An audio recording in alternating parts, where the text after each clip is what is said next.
meron pa rin. Yes, of course. I believe still exists today. I believe the race is still until today, but Yeah, it still exists. Racism, I believe so. Oo, meron pa rin. Nakikita naman natin dito. Bahay dito sa beach, pag may nakikita tayo. Ay, pero hindi naman tawag dito na harap-harapan talaga na mo siya. Parang sa isip mo lang, ganyan, negro, negro. Parang ganun lang. yes, of course, hindi naman na yun mawawala. Like yung mga discrimination, biases, tapos yung mga pakikitungo ng mga tao sa'yo. I believe still exists today.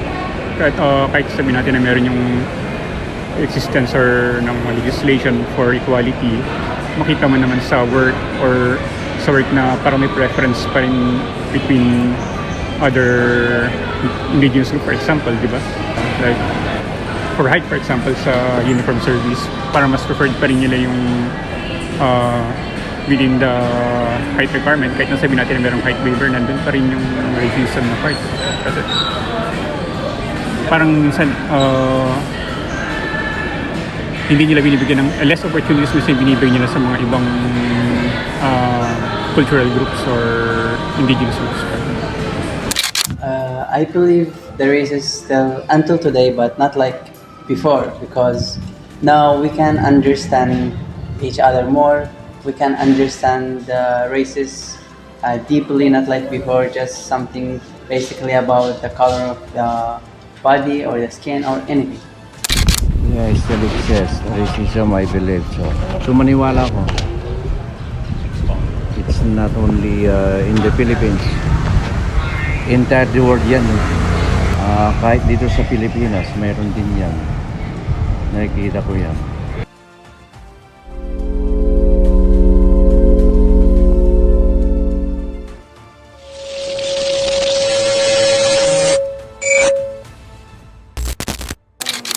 I think sa atin ngayon marami ng educated and it's been a topic that has been talked about talaga.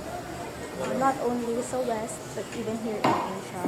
Diba pag-usapan na natin and nanonormalize that we have different cultures and skin tones can be different and it's okay and we're all humans. Though, still hindi natin matatanggal as easily, especially sa older generations, where naging norm yung racism. Yung mga preconceived notions na, if dito na nga lang sa Philippines, diba? Meron yung mga indigenous tribes na nadi-discriminate sila just because they are from certain ethnic backgrounds. So, imagine that on a larger scale and between different races na talaga. Iba't iba talaga yung cultures natin and so yun, nakikita pa rin siya in the modern world through yung simple differences natin in cultures. More so than sa history niya na kasi kapag ganitong race ka, slave ka, or pag ganitong race ka, madumi ka, parang gano'n. So ngayon, yun na lang talaga, in my point of view, mostly about siya dito sa differences natin ng culture and yung naka-attach na preconceived notions of certain cultures. And, parang kunwari, pag Japan, malinis, maganda, technically advanced. Tapos pag India, madumi. Filipinos, masyadong happy, proud sa kanilang culture. Mga Racism today manifests more in words such as online trolls and offensive words online. And in the past, racism is more face-to-face and verbal. Before, mas malala compared ngayon. Kasi before, pag slave ka, pwede kang ibenta, i-trace, or gawin lahat ng gustong gawin sa'yo nung amo mo.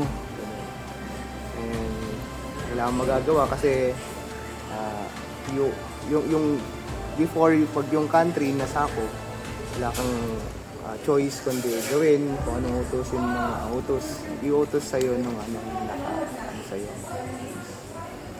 Then, ang slavery naman ngayon, pwedeng i-abuse ka through work. Kapahirapan ka sa trabaho, lalo kapag racist yung boss mo, based on my own experience, pag Ilocano, kunwari, tapos ibang kultura or ibang ibang probinsya yung may times pa rin na kapag ang Ilocano nag-usap, kukutsahin yung kunwari Bisaya. So ngayon nadadala pa rin natin, until now nadadala pa rin natin yung racism. Yung modern lang ngayon is hindi na siya physical, hindi na siya about sa benta. Ngayon about sa work, dadagdag yung trabaho mo, kung ayaw ka ng boss mo, bibigyan ka ng mas mabigat na load, papagalitan ka, ganun. So ganun yung ngayon, yung parang type of racism. Sa ngayon, dati kasi yung pag-racism nila is binibase nila kung paano nila itrato yung tao, paano nila gawing slave. Ngayon naman, parang normalize na lang nila, sinasabi-sabi na lang nila kahit sino, kung walang iniisip kung ano man yun. I reckon not. It's still similar to how they're still degrading the others because they think they're higher than them.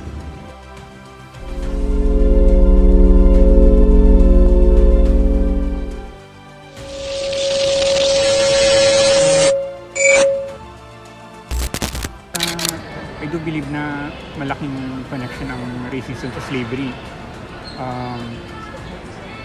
Kung isipin mo kasi parang nasa nature ng tao yung ito kasi racism and slavery, pwede mo sabi sa superiority complex ng isang groups, for example yung Caucasians between other races, di ba? Nandun yung parang superiority complex na kahit meron yung mga laws na yan, hindi nila matatanggal yung racism. Yes, since it stemmed from one thing and then grew into one thing and another. Since slavery is a form of racism since the whites think lowly of blacks people. Yes, in a way. Because yung mga preconceived notions natin from before, I think naman natin yun and naidala natin until to this present generation. Yes, kasi generational yan eh. Hindi makakat kasi ang generation. Ng nature na kasi yan ng isang So, kapag ang isang family before, nakita ng anak, syempre parang until now, manonormalize kasi yan eh. Magiging norm sa So, until now, alam kong may racism lalo na kapag part ng growing up nila yan nakikita sa family. So, nag-start pa rin yan. So, until now, marami pa rin racist kasi yun yung naging kultura sa bahay nila, nakita sa mga family nila, sa circle nila, lalo yung mga elite groups, may mga kaya yan. Iba yung pananaw nila sa mga tao. So, until now, I believe na yung slavery, racism, nag-exist pa rin until now. Sa slavery naman nagsimula lahat ever since naganap yung mga slavery sa mga black person is nung na yung tingin ng mga tao is bumaba since ginawa silang slave and yung value ng mga tao dun is parang hindi na siya pantay. Hindi na pantay yung mga tingin ng mga tao sa mga white and blacks. I reckon you can still connect. You can still connect it somewhat, but for most of the part of it, it's most commonly used as an insult in a way to degrade the others that aren't like your race or something.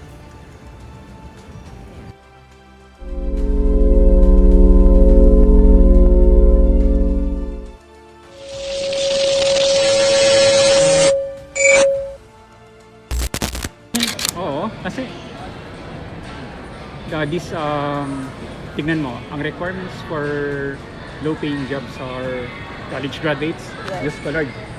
I mean, college graduates tapos clerical, janitorial ang work nila.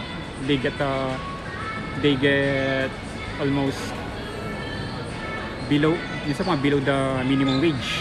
Kaya I think it's still a form of slavery na parang parang nakamask lang ba through legislation ganun. So yes. Yes din, but there, medyo may gray area siya kasi parang dati na-colonize tayo na-colonize yung mga people and wala na silang choice kundi sumunod, kumbaga, kasi nahuli na sila, parang gano'n. And in our modern world, sa mga jobs, of course, meron tayong mga pinipirmahan kontrata, ganyan. So, parang, although sabihin naman na, unlike noon na forcibly and unwilling, parang ngayon pwede mong sabihin na willing naman kasi pumirma, pero may mga tao na napipilitan na lang na mag-stick sa job and kayanin yung kailangan kayanin kasi wala nang ibang choice kundi kayanin.